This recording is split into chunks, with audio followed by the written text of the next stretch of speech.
Efesus 2:19.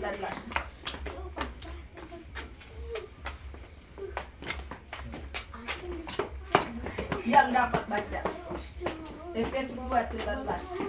Ya. Cepat. Firman Tuhan, demikianlah kamu bukan lagi orang asing dan pendatang, melainkan kawanan keluarga dari orang kudus dan anggota-anggota keluarga Allah. Iya, luar biasa. Bilang kiri kanan orang bukan pendatang. Amin. Ini markas surga. Haleluya. Dari Waleo, dari Syukur. Woi, luar biasa. Bahkan terpulang masing-masing ada berkat. Bilang amin. Popo kita isi, dompet tak isi, amin. Bilang kiri kanan jangan galau-galau. Jangan pes-pes. Jangan ada susah di dalam Tuhan. Oh, haleluya. Hidup dalam Tuhan itu senang, bersemangat. Mau makan apa, mau mahal, mau murah tetap dibuang ke WC. Benar kan? Kok mahal ditawar, daging kok mahal, ramba mahal. Cuma 2 jam di sini mulu, semua mula. Perjalanan hidup dan saudara sekarang kita merebut surga. Selamat tadi Morowali, saya berdoa buat saudara di tempat ini. Dan saya yakin saudara pasti melihat Tuhan dalam doa sesuai amanat agung Tuhan Yesus. Marilah padaku hai kamu yang berbeban berat, yang letih lesu, aku memberi kelegaan kepadamu. Pikul kuk yang kupasang, ada tanggung jawab. Amin. Ibarat saudara meminta sesuatu, membawa gelas, misalnya saudara berada pada air pancuran. Misalnya saudara, Ibu Yulin bawa gelas, Ibu Amelia bawa ember, Pak Tomat bawa drum, Paman bawa loyang. Air itu akan terisi sesuai dengan tempat yang kita bawa. Begitu juga ibarat dengan kata lain, kita untuk menerima berkat Tuhan harus memiliki umpan, bukan mengumpan Tuhan tapi umpan berkat. Kalau saudara mancing, sekarang ada pertanyaan. Kalau saudara mancing, umpan 1 genggam atau umpan 1 karung? Kemarin kita tanya Opi, kalau Ngana mau pergi pancing, Ngana mau bawa umpan 1 karung atau 1 genggam dengan 1 karung? Wow, ikan apa Ngana mau ngajak 1 karung itu? Ini juga ditanya dari pikiran di utang. Umpan 1 genggam, haleluya, bisa mendapatkan ikan sekarung asalkan saudara sendiri tahu situasi ikan itu ada kondangan. Amin. Kalau saudara berada pada satu tempat laut, kolam, asalkan saudara pastikan di sini ikannya yang banyak, lemparkan umpan. Begitu juga kita dengan Tuhan. Kalau engkau mengakui di persekutuan ini, di tempat ini, ada berkat, ada puasa, ada mujizat, ada pemulihan, ada kerendahan, ada penghiburan, ada damai sejahtera, ada kebangkitan, ada kemajuan, ada semangat. Betul engkau memiliki doa. Tidak perlu engkau berpikir-pikir lagi. Sudah pasti ikan itu akan makan umpan. Memiliki doa yang kuat, memiliki iman. Pastikan kalau engkau sudah berdoa, engkau sudah meminta, pasti berkat itu ada. Amin. Bulan 7 saya akan balik lagi. Satu gereja menawarkan untuk KKL. Halo. Saya bersyukur Tuhan kirim saudara-saudara tempat ini. Amin. Berdoa tempat ibadah kita tetap selesai. Saya akan pilih di antara saudara. Saya gandeng. Anda adalah penduka. Bilang kiri kanan siap jadi penduka. Jadi yang mau WL kasih jas. Sekarang ada peraturan baru. Yang mau WL pasti jas. Karena ini mimbar.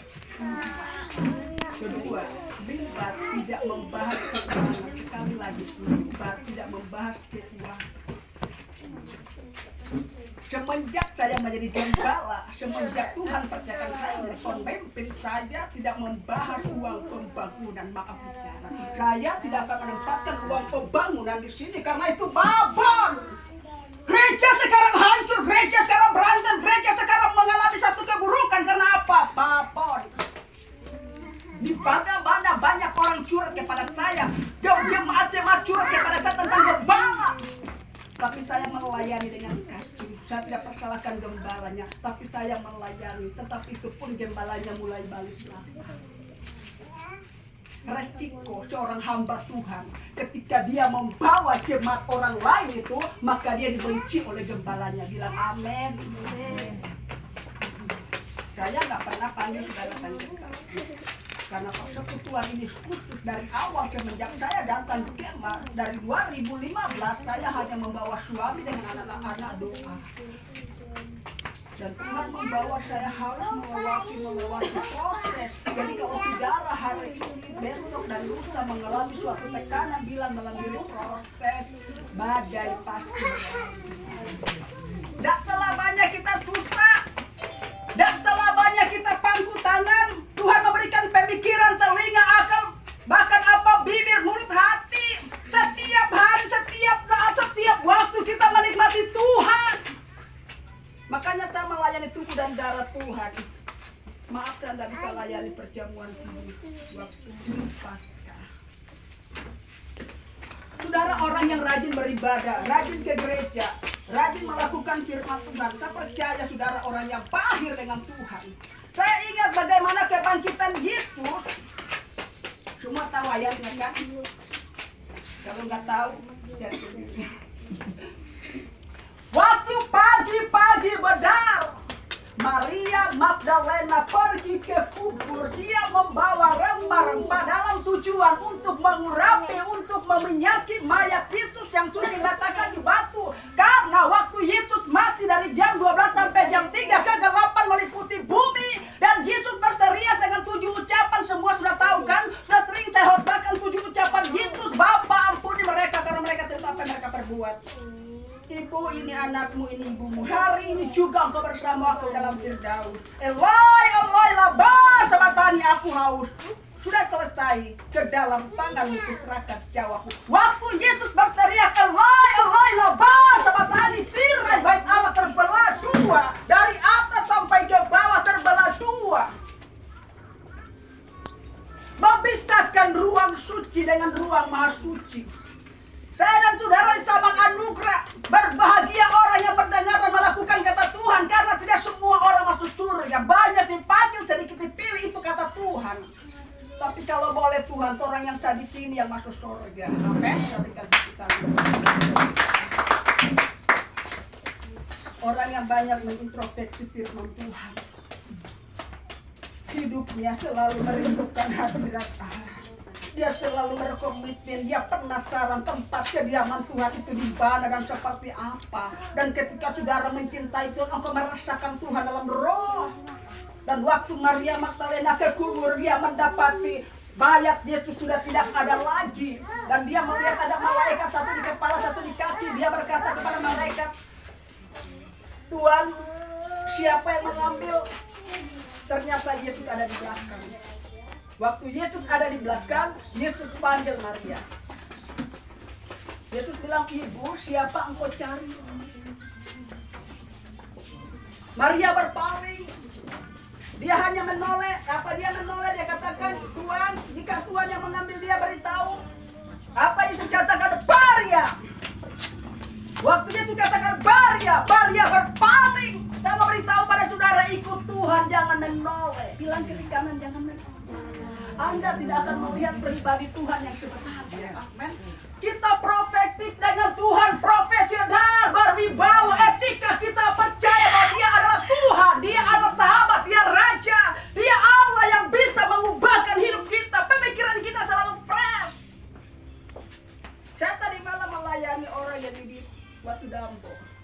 Mungkin saudara lihat postingan. Dia janji hari ini mau datang, mungkin lain kali. Waktu saya berdoa itu Oma yang dalam postingan, Oma itu ada puasa kegelapan. Waktu saya masuk matanya merah, saya santai, karena mata aku dari kaki. Waktu saya mau berdoa, dia seperti marah. Saya cuma angkat kaki. Mampirlah dengan dengan sendirinya keluar. Bila kiri kanan setan turun pada puasa. Dan jangan ada Pontianak di sana, ini mau lewat sana. Saya nggak takut setan. Jujur, Tadi malam ini kemanakan? Lewat utang-utang situ, lewat bahagia dalam nama Yesus yang kata ular. Orang mabuk. Nah jujur saudaraku, pernah pulang dari Bitung sudah jam 12 malam sendiri beli kompor. Karena ada pemeriksaan vaksin, saya tak tahan sampai 2 jam. Saya pulang bawa ikan, ada yang kejar-kejar. Orang poso bilang itu Kristiana dia itu. Kalau nggak mau dapat, nyana ada mau bakso untuk Tuhan. Ternyata akhir zaman, haleluya, pikiran, hati kita betul-betul terarah pada kuasa.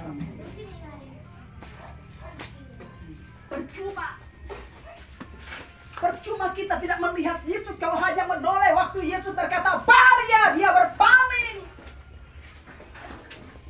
Dia katakan Tuhan, kalau engkau yang mengambil, Tuhan katakan ini aku Yesus yang sudah bangkit. Dia datang mendekati, Yesus katakan jangan kau dekati aku lagi. Amin. Orang yang sudah bangkit dari kehidupan yang baru, dia tidak bergaul dengan dunia yang gelap. Orang yang sudah dibangkitkan iman rohaninya, dia sudah menerima pengurapan dari Tuhan. Dia tidak mau berbaur lagi dengan kegelapan, tetapi dia mencari terang, mencari terang, dan mencari terang. Yesus katakan kamu adalah garam dan kamu adalah terang. Amin. Tuhan akan pakai kita semua. Makanya saya selalu berdoa sebelum memperkatakan sesuatu pada orang lain, introspeksi diri sendiri. Makanya saya menjaga perkataan saya dan menjaga perkataan orang lain. Galatia 1.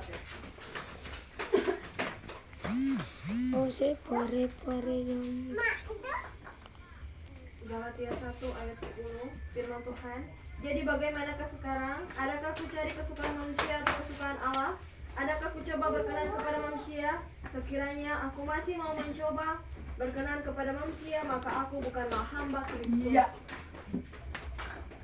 Jadi saya dan saudara malam hari ini, kita bukan mencari kesukaan manusia. Kita beribadah bukan supaya orang puji, orang jempol, nah, karena kita mencari kesukaan. Apa yang Tuhan mau kita lakukan. Saya banyak melayani, banyak sekarang orang termenung, pusing 7 keliling. Saya melayani satu orang di Morowali, dia pengusaha yang ada dari Cina Makassar. Tadi malam dia chatting saya sampai jam 2 malam. Pertama dia bilang, Bu, tolong doakan tanah saya mau bangun apa? Saya terobos, saya sudah ngomong. Ulang lagi, Bu, ini rumah saya mau kontrak apa jadi enggak? Dia kirim lagi foto, Ibu, haleluya. Rasa-rasa satu dunia dia mau beli. Kegelisahan menghantui pemikiran. Jadi bagaimana sekarang, adakah ku cari kesukaan Allah atau manusia? Sekiranya aku mau berkenan pada manusia, aku bukan hamba Kristus. Jadi kalau kita mau menjadi hamba Kristus, satu, teladan kita, amin. Karena dari buah kita dikenal, amin. Kehidupan orang Kristen, anak Tuhan, bagaimana dia selalu enjoy, mengucap syukur. Saya kalau pikir dari Morowali, lelahnya luar biasa. Sampai orang sudah nampak pasien, sampai tadi lagi buruk. Pulang dari Bawurut sampai sini bawa baju di Kuala, buka gorden, oi sobala-bala, coba abu-abu, buka, ini baru pasang tadi. Pulang dari Kuala sampai sini masak. Papi ke sana kemari, oi masak, disuntung masak. Barangkali ada kesisa, nggak tahu dia masak, dia makan sendiri. Habis dia masak, kata ini bikin gampang masak. Tadi dengan pela gak mau untuk mencari sesuatu. Sampai tanah hujan, sampai pulang ke hujan. Sampai di sini langsung bacakan masak. Tetap suka cita. Dia tak pernah lelah. Amin. Coba nyanyi tadi, biar susah, biar jauh dari syukur Tuhan, mau ketemu Yesus. Biar jauh dari waleo Tuhan, mau aku dapat dengan Tuhan Yesus. Ada berkat.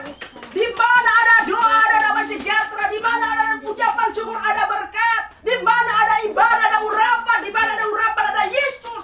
Dan di mana ada Yesus, ada keselamatan. Amin. Saya berikan tepuk tangan. Jadi jangan murung. Jadi anak Ferdi mau pinjam motor,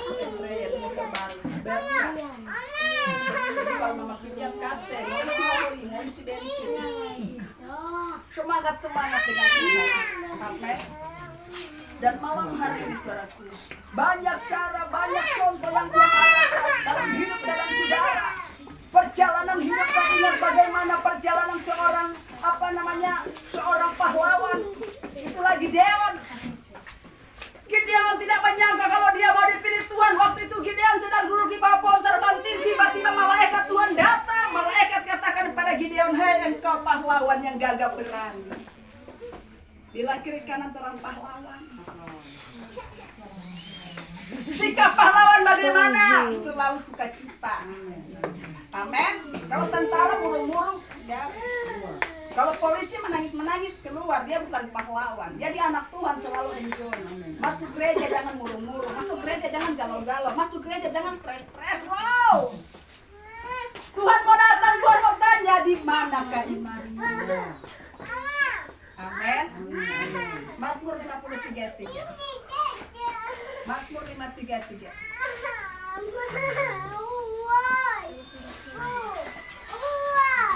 Yang dapat baca. Yang mengaku Mazmur 53:3. Mazmur 53:3 firman Tuhan, Allah memandang ke bawah dari surga kepada anak-anak manusia untuk melihat apakah ada yang berangkal budi dan yang mencari Allah. Ternyata saya dan saudara setiap kita beribadah, setiap kita berdoa, kita bekerja, apapun yang kita lakukan, ternyata mata Tuhan di surga, dia melihat yang Tuhan teliti apa. Adakah kita berakal budi? Adakah kita memiliki akal sehat? Adakah kita punya kesadaran bahwa di surga ada Tuhan, ada Allah? Maka Tuhan katakan Tuhan melihat dari surga, adakah anak manusia? Ada. Ternyata dia melihat dari kesibukan manusia. Manusia begitu sibuk bekerja mencari keadaan hidup apa? Nafkah hidup. Tuhan tetap meneliti, adakah yang berakal budi yang mencari Allah? Ternyata kita malam hari ini kita beribadah, kita berdoa membuat Tuhan itu sedang, katakan amin. Ketika kita mendapatkan satu pujian dari Tuhan. Amin. 1 Petrus 2:9. 1 Petrus 2:9. Yang dapat. Tetapi kamulah bangsa yang terpilih, umat yang rajani, bangsa yang kudus, umat kepunyaan Allah sendiri, supaya kamu memberikan perbuatan-perbuatan yang besar dari Dia yang telah memanggil kamu keluar dari kegelapan kepada terangnya yang ajaib. Ya. Itu tujuan Allah melihat dari surga. Dia melihat adakah anak manusia berakal budi yang mencari Allah. Untuk apa dipilih? Menjadi apa? Ibadat rajani, bangsa yang kudus, umat kepunyaan Allah sendiri. Tujuan. Ternyata saudara kita menjadi orang Kristen bukan sekedar menjadi jemaat, bukan sekedar menjadi gembala, bukan sekedar organisasi, bukan. Ada tujuan. Ada satu respon, ada sesuatu hal maksa yang harus Tuhan lakukan supaya saudara menjadi orang yang tidak salah jalan. Kita memiliki tujuan yang pasti. Seperti Bileam, dia diurapi. Dia penuh keperkasaan, tetapi sayangnya dia memilih jalan sendiri. Ketika Tuhan perintahkan Bileam untuk memberitakan kabar kesukaan untuk dalam pelayanan, Bileam memilih Moab. Moab sangat jijik di mata Tuhan, membenci kota Moab. Kenapa kota Moab begitu jahat? Mereka memberontak, mereka berdosa kepada Tuhan. Tuhan tidak senang melihat Moab, tetapi Bileam dia memilih Moab. Dan waktu Bileam sedang menunggangi keledai betina, di waktu di tengah jalan Tuhan mengutus malaikat sedang membawa pedang. Dan Bileam sementara dalam perjalanan dengan keledai dengan hati yang mengembung untuk menuju satu kota yang dibenci Tuhan. Menurut dia akan mendapatkan sesuatu yang hebat di sana. Tetapi malaikat itu berhadapan dengan Bileam. Bileam tidak melihat malaikat itu, tapi keledai melihat. Dan waktu Bileam hendak membawa keledainya ke ladang, malaikat itu datang menghadap dengan pedang terhunus. Maka keledai itu dia membawa Bileam pada tempat yang tersempit. Apa yang dilakukan Bileam? Dia mengambil cambuk, dia pukul keledainya, pak. Dan keledai itu dengan kesakitan dia bangun, dia membawa Bileam yang ada di pundaknya. Dia terus berjalan, lalu dia melihat lagi keledai. Keledai melihat lagi malaikat itu menghambat. Dan keledai itu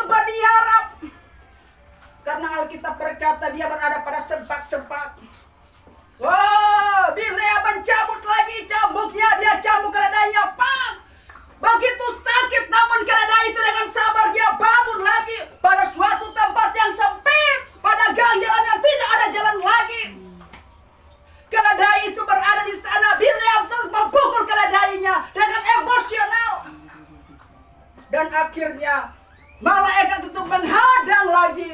Keledai tidak bisa berjalan lagi. Dia tidak tahu entah kemana lagi karena dia tidak melihat jalan lagi. Lalu keledai itu berdiarap tanda pasrah. Lalu Bileam dengan emosi dia memukul keledainya. Dia pukul, pam! Tuhan buka mulut keledai.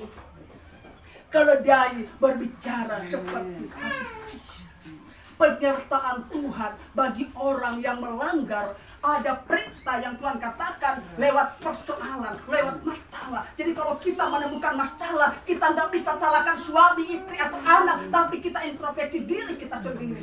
Kita nggak bisa salahkan apalagi dalam gereja, nggak bisa salahkan jemaat, nggak bisa salahkan ini, nggak. Setiap orang masing-masing dia punya takaran pribadi, tanggung jawab sendiri. Kalau misalnya saya gembala mengalami sesuatu, saya nggak bisa salahkan jemaat. Saya nggak bisa salahkan suami, tapi saya salahkan diri saya sendiri. Dan waktu keledai dia melihat malaikat itu dengan pedang terhurus mengancam, seolah-olah dia terancam melihat pedang itu akan membunuh dirinya, sedangkan Bileam sedang memukul dia. Keledai itu katakan, "Woi, kenapa kau pukul aku 3 kali?" Bileam katakan, "Seandainya ada pedang, aku bunuh kau." Tuhan buka mata Bileam. Baru dia melihat malaikat. Lalu malaikat berperkara dengan Bileam, "Woi, seandainya kau tidak lagi seperti itu, kau akan kubunuh. Kenapa kau pukul keledai itu?" Karena keledai itu katakan, "Woi Bileam, sudah bertahun-tahun nggak ada kita bawa kemana-mana, nggak pernah kita sakiti, nggak ada apa, nggak ada pukul lagi kita sekarang." Ini satu gambaran gereja. Saya terlalu sedih kalau dalam gereja antara gembala jemaat berantem. Tadinya shalom, tadinya bersemangat makan, sekarang mulai cucut. Waduh. Satu jemaat curhat ke saya, salahnya nih. Undang saya sering, salahnya gembalanya marah. Saya pergi dengan suami. Baru masuk, sudah dipersilakan dulu lah. Orangnya stres. Kenapa dia stres? Sudah ada jemaat. Bilang kiri kanan jangan jadi Bileam. Terus sombong, angkuh, merasa pemimpin hebat, merasa gembala, main perintah lo. Baca firman Tuhan. Tapi saya berbuat ini.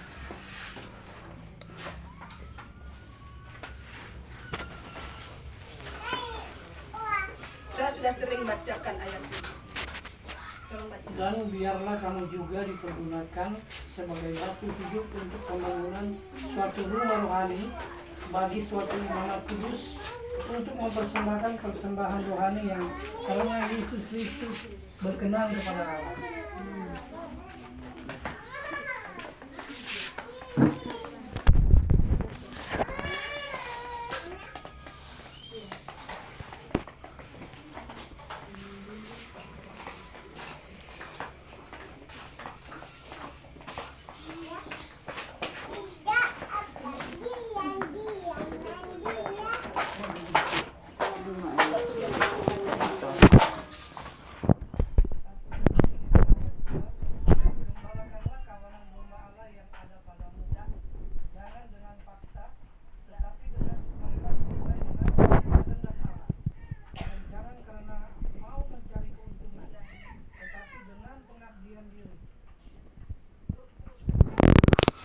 Ayat 3, janganlah kamu berbuat seolah-olah kamu mau memerintah atas mereka yang dipercayakan kepadamu, tetapi hendaklah kamu menjadi teladan bagi kawanan domba itu.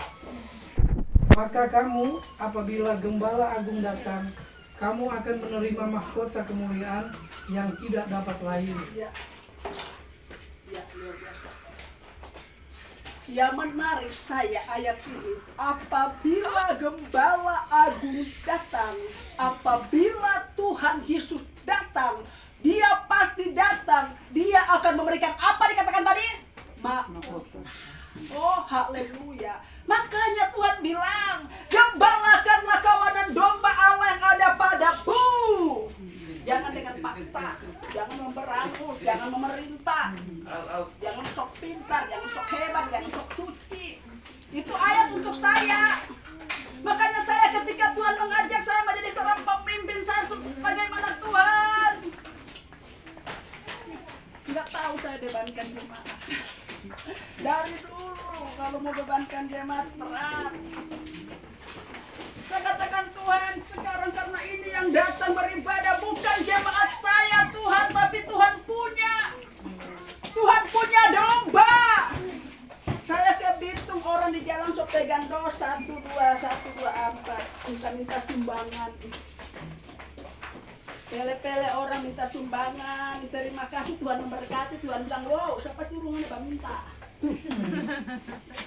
Aduh, ini malukan.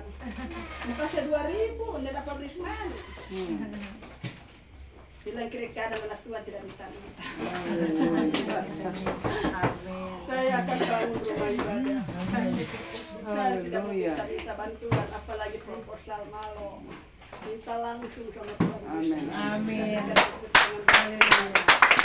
Dasarnya sudah ada, atap yang pasti selesai. Amin. Jangan mengemis izinkan kalau saudara mau bersekutu dengan saya janji di hadapan Tuhan, saya tidak akan membebankan saudara, saya tidak akan menyusahkan saudara, tetapi saya mau berkata pada saudara, mari orang datang, mari rame-rame orang puji itu trompet Tuhan, mari nikmati firman Tuhan, mari kita menyembah sama-sama, makan sukacita dengan Tuhan. Amin.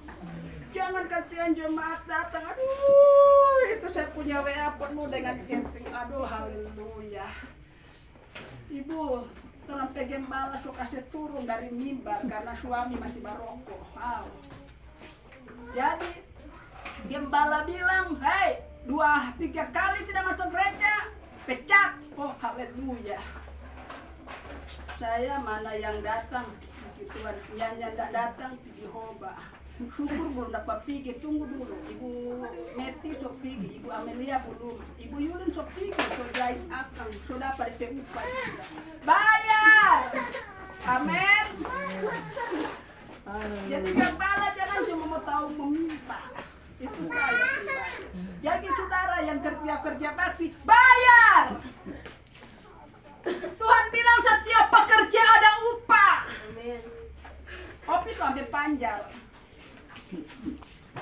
Ferry sampai panjang. Dorong minta ada panjang di mana sampai dorong teis. Tetap bersemangat. Saya takut saudaraku. Jangan sampai saya punya cara memimpin saya tidak mendapatkan mahkota. Kenapa? Karena Tuhan melihat kamu memerintah, kamu berangus. Bagaimana itu memberangus, memeras? Main perintah jemaat. Apalagi kalau sama Natal. Tapi saya Tuhan ajarkan bahwa umat melihat aku di dalam doa bersama saya ingin membawa mereka seperti mata saya melihat kekudusanmu, seperti mata saya bisa menerobos akan kuasa Allah, bisa menerobos langsung surga ketika saya berdoa, di waktu saya menyembah Tuhan memberikan roh. Di situ roh saya bermanunggal dengan Tuhan, saya berbicara langsung dengan Tuhan, Tuhan memberikan terobosan sehingga Tuhan mau membawa saya dimanapun saya menginjil, banyak orang datang kepada saya sampai 3 pekan. Tuhan siapa aku Tuhan? Saya harus lelah, saya harus tumpang tangan, saya harus melayani di Morowali. Muslim 2 masuk Kristen. Berkat FB ada keluarga sana aja. Karena nama saya Ria. Mana di Morowali, aduh mari ada pakai tantang, mari berdua sebelum lebaran. Ayo oleh. Naik motor di sana, jauh sekali. Sampai di sana pakai jilbab, baju panjang, di tempat tidur, napas sesak. Saya datang ke robot.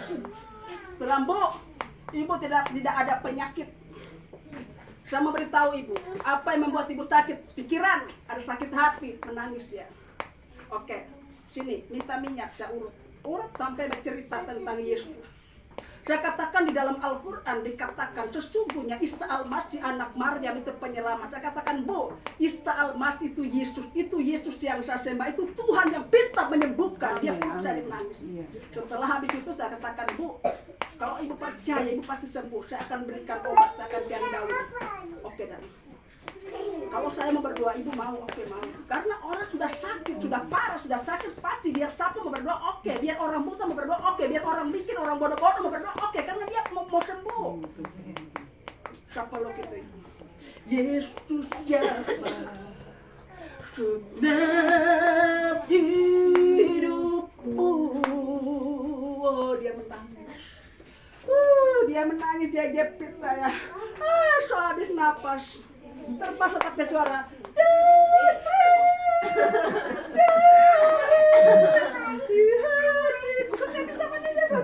Haleluya, Roh Kudus bekerja. Oh, nyatakan kuasamu. Bagi engkau tidak mustahil, Tuhan. Angkat cabut semua pikiran-pikiran negatif keluar dalam nama Yesus. Segala akar pahit, kebencian, kedengkian keluar dalam nama Yesus. Nyatakan kuasamu, Tuhan. Saya buka Alkitab. Yohanes pasal 14 ayat 6. Akulah jalan dan kebenaran dan hidup. Tidak seorang pun datang kepada Bapa kalau tidak melalui aku. Roma pasal 12 ayat 4. Di bawah kolong langit. Kisah Rasul 12 ayat 4. Di bawah kolong langit tidak ada nama lain selain nama Yesus, yang olehnya kamu diselamatkan. Nama Yesus yang menyelamatkan. Nama Yesus yang membawa pada keselamatan. Orang Muslim menangis peluk saya. 3 hari dia telepon, Bu, saya bermimpi ketemu ibu sedang menyanyikan lagu itu. Ibu, merdu lagu itu, ibu. Saya takut, ibu. Tolong kirim, ibu. Saya cari YouTube. Saya kirim. Sekarang dia tahu lagi. Dia bilang, Bu, kemana saya pergi? Saya bernyanyi Yesus jalan. Nah, saya begini. Haleluya, Tuhan. Seperti ini Engkau membawa aku, Tuhan. Saya ingat perkataan Yesus. Umatku tidak akan duduk di kerajaan ini, tetapi bangsa-bangsa yang lain akan duduk di kerajaan ini. Digenapkan firman Tuhan. Orang Kristen garang cuek, orang Kristen garang santai, tetapi agama lain menerima Yesus sebagai Tuhan dan Juru Selamat.